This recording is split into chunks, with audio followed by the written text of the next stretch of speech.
how to delete your Instagram account. In this video, I'm going to show you how to permanently delete your Instagram account within the Instagram app on your iPhone or Android phone. And if this video helps you, please consider giving it a like and also subscribe to my channel because that really helps me out. So to get started, the first thing we need to do is open up the Instagram app, then navigate to your profile by selecting the profile icon in the bottom menu. Once you get to your profile, select the three horizontal lines in the top right to open the settings. And then in the settings, select the first option for Account Center. Once in Account Center, scroll down and select Personal Details. Then just select Account Ownership and Control.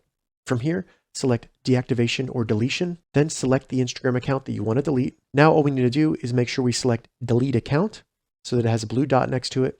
Then scroll down and select Continue. From here, tell Instagram why you want to delete your account and then select Continue. After that, all you need to do is enter your Instagram account password, select Continue, and then your Instagram account will be permanently deleted. If this video helped you, give it a thumbs up and please consider subscribing to my channel.